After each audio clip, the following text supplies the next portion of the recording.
ऐसी लड़की जिसने अपनी पूरी जिंदगी ही सिनेमा के नाम कर दी। एक ऐसी लड़की जिसका बचपन और जवानी दोनों ही फिल्मों के सेट पर बीती। एक ऐसी लड़की जो आगे चलकर बनी हिंदी सिनेमा की पहली लेडी सुपरस्टार, और वो और कोई नहीं बल्कि हवा हवाई के नाम से मशहूर खूबसूरती और अभिनय की अनूठी मिसाल श्रीदेवी है।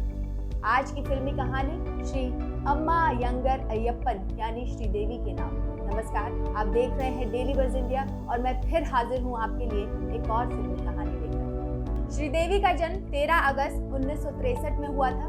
जगह थी मद्रास यानी तमिलनाडु का वो गांव जिसे मीनामपट्टी कहा जाता है। श्रीदेवी के पिता अय्यप्पन एक वकील थे। उनकी मां राजेश्वरी जो आंध्र प्रदेश की रहने वाली थी।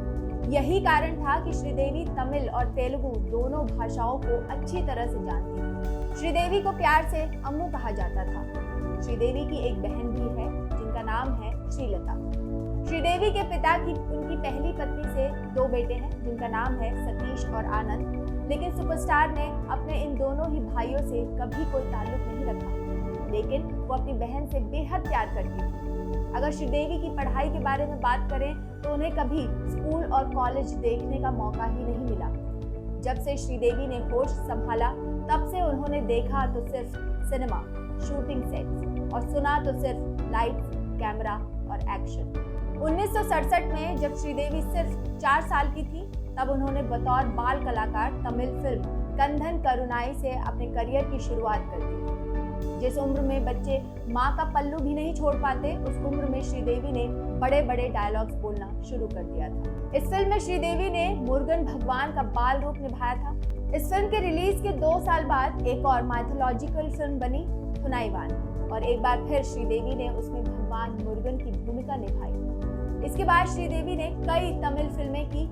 इसी दौरान उन्हें मलयालम फिल्मों के भी ऑफर आने लगे। फिर जब श्रीदेवी 8 साल की थी यानी 1971 में श्रीदेवी ने मलयालम फिल्म पूम्पाटा में काम किया, जिसमें उन्होंने शारदा का किरदार निभाया था। इस फिल्म के लिए श्रीदेवी को बेस्ट चाइल्ड एक्टर का अवार्ड भी मिला था। बड़ी होते होते श्रीदेवी तमिल, तेलुगु, मलयालम फिल्मों का बड़ा नाम बन गई। इसके बाद श्रीदेवी की तेलुगु फिल्म राउडी रानी का हिंदी रीमेक बना। नाम था रानी मेरा नाम। फिर 1975 में फिल्म आई जूली, जिसमें उन्होंने लीड एक्ट्रेस की छोटी बहन का किरदार निभाया था। 1976 में श्रीदेवी को बतौर हीरोइन अपना पहला लीड रोल मिला। फिल्म थी मोंद्रू मुदिची। इस फिल्म में श्रीदेवी के साथ कमल हासन और रजनीकांत जैसे सुपरस्टार भी थे। उस वक्त रजनीकांत 27 साल के थे और श्रीदेवी सिर्फ 13 साल की। आपको जानकर हैरानी होगी कि इस फिल्म में श्रीदेवी ने रजनीकांत की सौतेली माँ का रोल भी निभाया था। फिर 1977 में श्रीदेवी की एक और तमिल फिल्म रिलीज हुई जिसका नाम था सोला वैथिनिले। इसे 1979 में हिंदी में 16वां सावन के नाम से बनाया गया।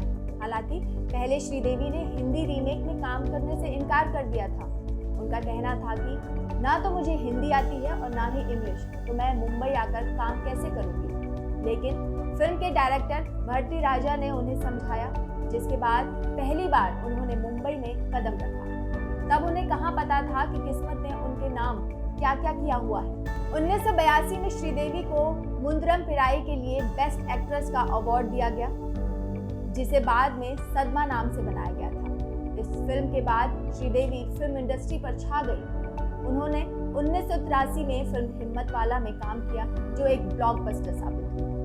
उस वक्त भी श्रीदेवी को हिंदी नहीं आती थी, इसीलिए इस फिल्म में उनकी आवाज को डब करवाया गया था। इसके बाद उनकी हिट फिल्मों का सिलसिला रुका नहीं। वैसे तो श्रीदेवी अपनी प्रोफेशनल लाइफ और पर्सनल लाइफ को अलग ही रखती थी, लेकिन बड़े स्टार्स की पर्सनल लाइफ को पब्लिक होने में देर नहीं लगती। साल था 1984 जब श्रीदेवी मिथुन के साथ जाग उठा इंसान फिल्म में काम कर रही थी। इसी फिल्म के दौरान मिथुन और श्रीदेवी को एक दूसरे से प्यार हो जाता है।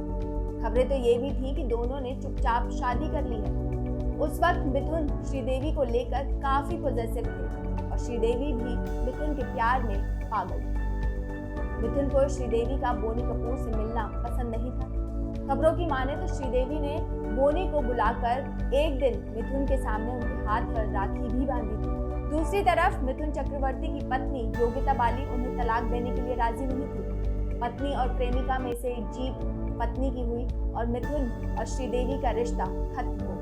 मिथुन से अलग होने के बाद श्रीदेवी ने अपने करियर पर फोकस किया और चांदनी, चालबाज, मिस्टर इंडिया, नगीना, लम्हे जैसी कई शानदार और सुपरहिट फिल्मों में काम किया। 80 के दशक में जहां फिल्में बॉलीवुड हीरोज के दम पर चलती थी, तो वहीं श्रीदेवी एक ऐसी एक्ट्रेस थी जिन्होंने बड़े बड़े हीरोज को मात दी। उनके नाम पर ही दर्शक खुद ब खुद सिनेमा घरों में खींचे चले आते थे।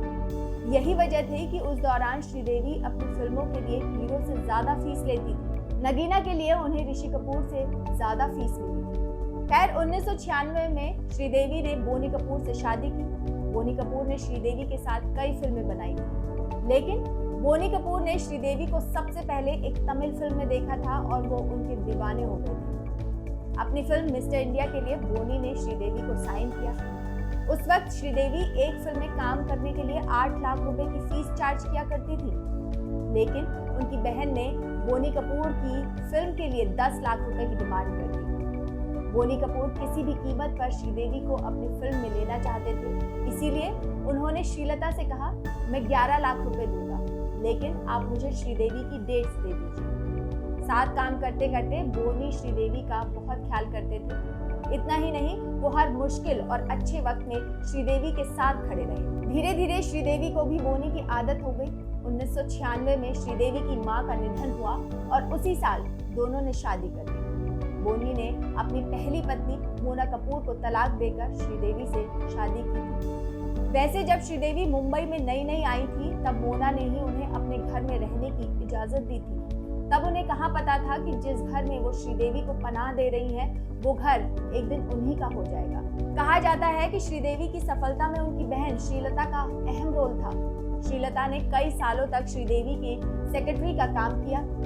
उन्हें कौन सी फिल्म करनी चाहिए, कौन सी नहीं, किससे मिलना चाहिए और किससे नहीं, ये सब कुछ उनकी बहन ही देखती थी। श्रीलता ही निर्माता निर्देशकों को श्रीदेवी की डेट्स देने का काम किया करती थी। श्रीदेवी के प्रोफेशनल राइज में श्रीलता की भूमिका को कोई भी नजरअंदाज नहीं कर सकता। श्रीदेवी हर शूटिंग लोकेशन, सेट्स और यहाँ तक कि फिल्मी पार्टियों में भी अपनी बहन के साथ ही दिखाई देती थी। इतना ही नहीं, जब श्रीलता ने तमिलनाडु के राजनीतिज्ञ संजय रामास्वामी से शादी की थी, तो उस वक्त श्रीदेवी परेशान हो गई थी कि अब उनका काम कौन संभालेगा। लेकिन एक वक्त ऐसा भी आया कि दोनों बहनें एक दूसरे की जानी दुश्मन बन गई। दोनों ने 20 सालों तक एक दूसरे से बात तक नहीं। कारण था प्रॉपर्टी, पैसा। प्रॉपर्टी को लेकर मामला मद्रास हाई कोर्ट में करीब 2 दशकों तक चलता रहा।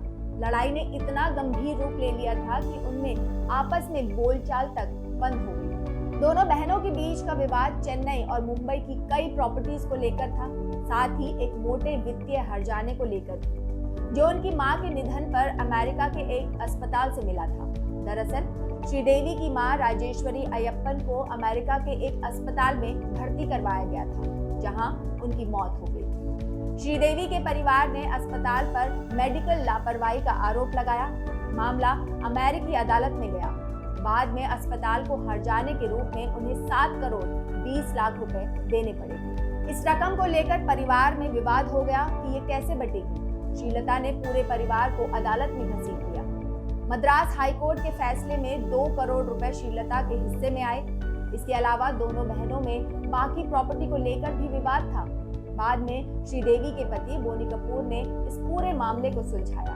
फिर जब 2013 में श्रीदेवी को पद्मश्री अवार्ड मिला, तो श्रीलता और उनके पति संजय रामास्वामी ने चेन्नई में एक जोरदार पार्टी भी दी थी। खैर 24 फरवरी 2018 में श्रीदेवी के आकस्मिक निधन से पूरी फिल्म इंडस्ट्री के साथ साथ उनके फैंस के दिल भी टूट गए। श्रीदेवी ने अपने करियर में 300 से ज्यादा फिल्में की और कहलाई हिंदी सिनेमा की पहली लेडी सुपरस्टार।